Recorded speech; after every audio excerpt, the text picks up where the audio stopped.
Welcome to another episode of Thinking Out Loud. I'm Joel. I'm Brad. Hello from Detroit. Hello from Detroit. Hey, you know what? We are glad you're here today. And we appreciate you tuning in. It's very good of you to listen to us ramble about things that we think interesting. And you know what? Amazingly, there might actually be about 20 or 30 other people that think it's interesting. At least that's what YouTube says. So anyways, thanks for stopping in. Here's what we got today. We want to talk to an even smaller cohort of people than we have been talking to. That's right. Which is you, the CMO. We want to have a conversation with you. We want to talk about the role of the CMO in influencer marketing. So, yeah, go get 'em. Let's make this happen. So there's two things that we want to cover here. So first thing we want to cover is how can you be involved in setting the overall strategy of a campaign. We know you know this. That's why you're in the seat that you are, but it's always good to review. We're not going to spend a ton of time on this. We want to make sure you're setting the right vision and strategy. Second thing we're going to talk about, details of how to run a successful influencer campaign as a leader. So the details for a leader are going to be very different than someone who's a campaign coordinator or an operations person or whatever you want to call it. So first thing, let's talk about to CMO is you've got to set the vision, right? You've got to be really clear about one, who you are as a brand. This is marketing 101, but what we see time and time again is that leaders know who they are, but they don't always communicate it. Right, the marketing manager who's running the campaign doesn't know who they are. Right, they think they do. They would answer the question, but the answer would be nuanced, would be different in a nuanced way versus what the CMO would have to say. And that is a little bit of a challenge that we see on an ongoing basis. So let's make sure you have that conversation and do things the right way in terms of setting that vision and that strategy. So that's the first thing. First thing, okay. And so once we've done that, the second element of running a successful influencer campaign, from my perspective, and I want to hear your thoughts on this. I will be happy to share them.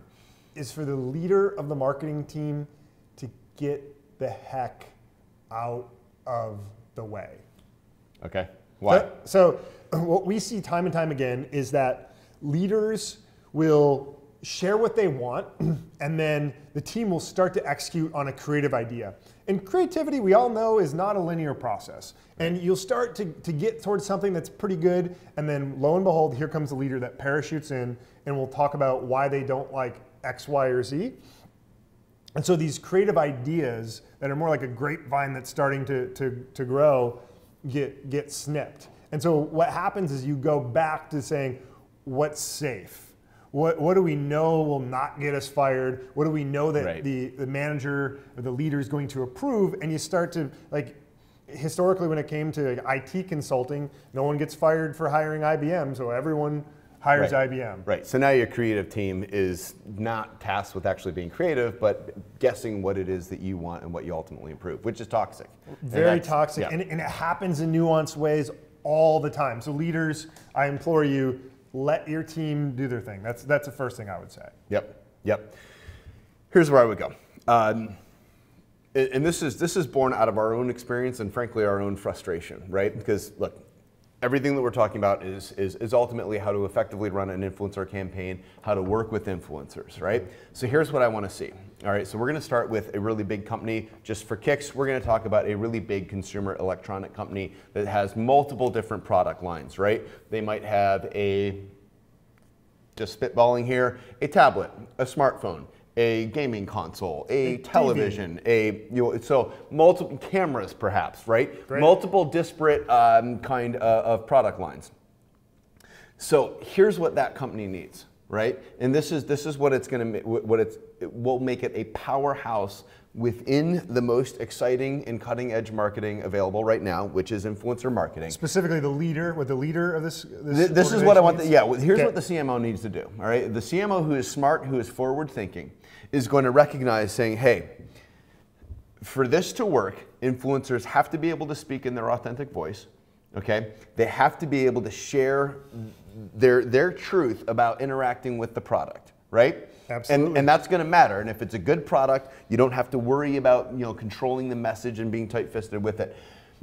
So what the CMO needs to do is either they themselves or they need to appoint somebody that is sufficiently high level that can sit above all these different business departments and say, we are going to take all of our amazing products, our cameras, our tablets, our smartphones, our TVs, right, and we are going to take those products and we are going to go work with influencers in a way that ultimately supports not just the business unit, but the brand itself. Which is an enormous task, and I know that I'm asking something that is highly, highly realistic, but I do believe that somewhere out there, there is a CMO that is this forward thinking, that's going to say, hey, look, Brad, I appoint you to run our influencer strategy, right?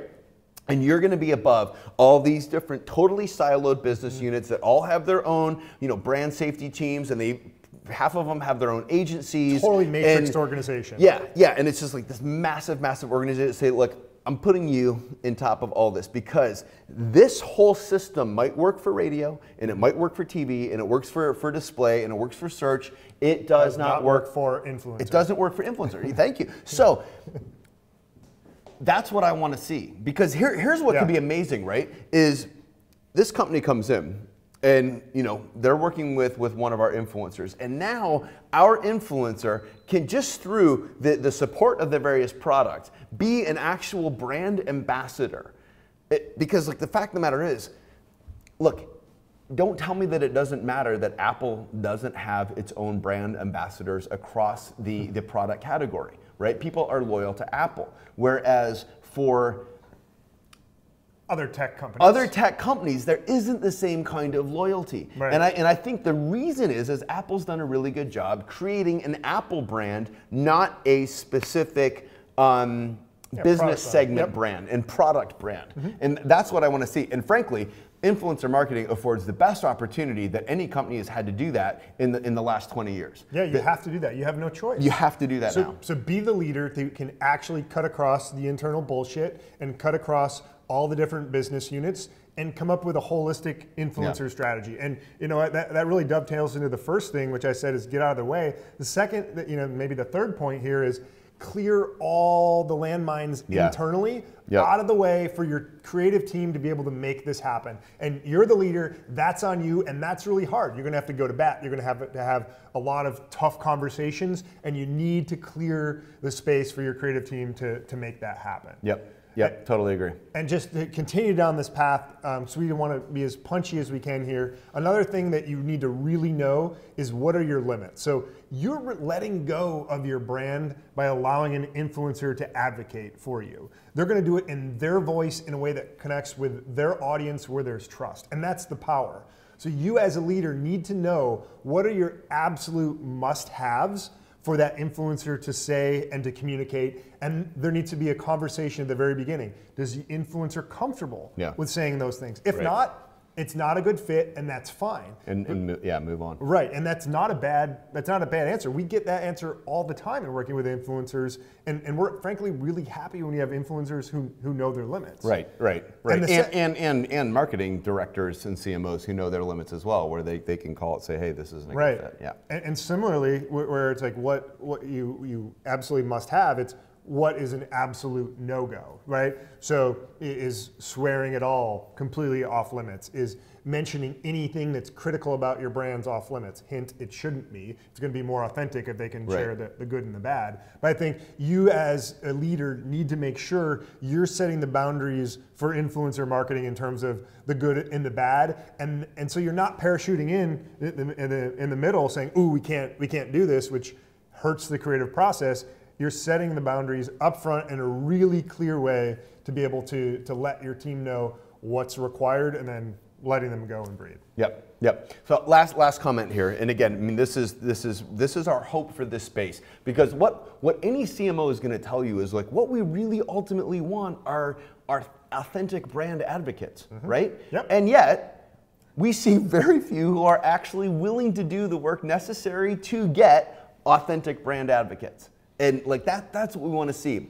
CMOs, this is the best chance you have had literally in 20 years to be able to transform your brand, to get buy-in, to have truly invested and genuine authentic brand advocates.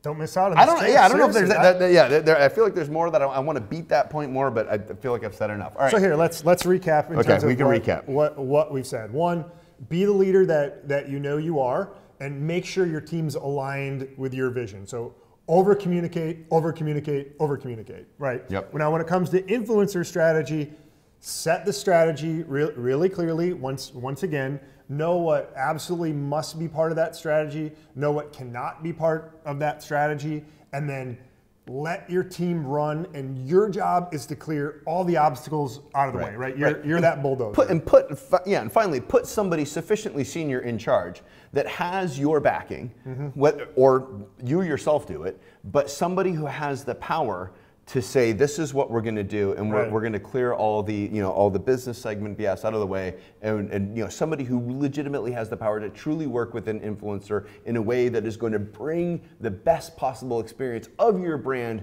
to that influencer. All the business units are going to come together for this influencer marketing campaign. We know you can do it. We implore you to do it. You're going to be happy with the results when you do. Agreed. All right, that's it for now. Thanks for watching. This is Thinking Out Loud. I'm Joel. I'm Brad. Goodbye from Detroit. We'll see you soon. Thank you.